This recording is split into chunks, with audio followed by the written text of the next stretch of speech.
Context dependent retrieval, ठीक है। Context dependent retrieval मतलब क्या है, फिनोमेना है जिसमें मेमोरी जो है वही कंटेक्स्ट के ऊपर डिपेंड करती है। जो ओरिजिनली लर्न किया हम लोगों ने, उसमें जो इन्फॉर्मेशन लर्न करते टाइम जो कंटेक्स्ट था वही हमको याददाश्त करने के टाइम पे, मतलब टेस्ट करने के टाइम पे होना चाहिए। बेसिकली इनकोडिंग जैसा ही है वो भी, ठीक है।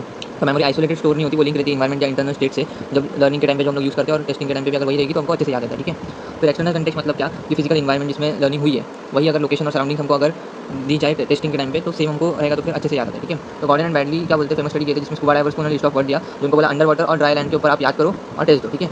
तो जिन्होंने अंडर वाटर याद किया और उनका अंडर वाटर में ही टेस्ट हुआ तो उनका सिग्निफिकेंट रिकॉल था। वही लैंड पे भी जिनको लर्न करवाया और जिनका टेस्ट उधर ही लिया उनका सिग्निफिकेंट रिकॉल था। अगर डिफरेंट कंटेक्स्ट देते थे तो नहीं होता था, ठीक है। तो ये उन्होंने बताया कि 50% इंप्रूवमेंट था उनका, है ना, बेटर था कि अगर उसी कंटेक्स्ट में लिया जाए तो।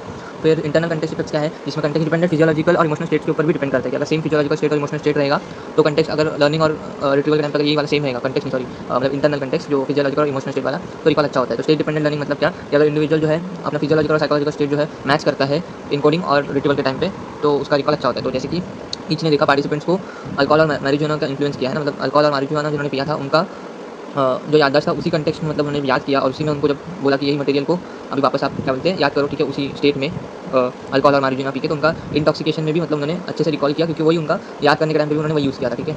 तो वही फिर मूड डिपेंडेंट मेमोरी मतलब क्या, कि जिसमें उनका इमोशनल स्टेट्स और मेमोरी ट्रैवल का कनेक्शन होता है ना, इमोशनल स्टेट उनका कैसा है। तो बाबर और ईच ने देखा कि पार्टिसिपेंट अगर हैप्पी और सैड मूड में है तो उनको उसी मूड में बोला कि आप परफॉर्म करो, ठीक है। तो फिर उसमें याद किया और उसमें उन्होंने परफॉर्म किया, तो जो हैप्पी में याद किया और हैप्पी में परफॉर्म किए तो उनका सेम होने की वजह से उनका याद अच्छा था। जो सैड में याद किया और सैड में टेस्ट दिया उनका भी रिकॉल अच्छा था, ठीक है। तो सेम मूड की वजह से फिर उनका कंटेक्स्ट सेम था, तो उसकी वजह से उनका याद अच्छा था। और उन्होंने ये भी देखा कि पार्टिसिपेंट का पॉजिटिव मूड था, वो लोग पर्टिकुलरली स्ट्रॉन्ग थे रिकॉल में, ठीक है। फिर रिकॉल वर्सेस रिकॉग्निशन में क्या, कि रिकॉल एंड रिकॉग्निशन ये दो अलग चीज़ें हैं ना। रिकॉल मतलब क्या, कि रिट्रीव करना इन्फॉर्मेशन, इसमें कोई एक्सटर्नल हेल्प हमको नहीं मिलता, एक्सटर्नल क्यूज नहीं रहता। वेयर रिकॉग्निशन मतलब कि सेट ऑफ ऑप्शन दिया जाएगा तो उसमें कौन सा करेक्ट है वो पहचानना है। तो रिकॉल में क्या होता है, कंटेक्स्ट इफेक्ट जो है वो मतलब रिक्वायर्ड होते हैं ना, एक्सटर्नल असिस्टेंट जब नहीं रहता तो कंटेक्स्ट इफेक्ट्स काम करते हैं, ठीक है। तो रिकॉग्निशन में लेकिन कंटेक्स्ट इफेक्ट जो है वीक रहते हैं क्योंकि रिकॉग्निशन में ऑलरेडी उनको ऑप्शन दिए जाते हैं मल्टीपल चॉइस, तो फिर वहाँ पे कंटेक्स्ट का कोई सवाल ही नहीं उठता है ना। रिट्रीवल में वो लोग उसमें से चूज़ करते हैं, उनको मतलब ऑलरेडी वो जो क्यूज दिए रहते हैं, ऑप्शन दिए रहते हैं ना, तो उसमें से चूज़ करते हैं। तो रिकॉग्निशन में हाई एक्यूरेसी बिना कंटेक्स्ट के भी देखी गई है, बस वही है। सुन कीजिए तो आपको ये सारे नोट जो माइनर फॉर्मेट में मिल जाएंगे और नहीं तो इसमें क्लिक नहीं हो रहा है, मैंने सेंड पोस्ट वीडियो नीचे डिस्क्रिप्शन में दिया हुआ है, ठीक है। और आप वीडियो अच्छी लगी लाइक कीजिएगा, कमेंट कीजिएगा, शेयर कीजिएगा, सब्सक्राइब कीजिएगा। Thank you.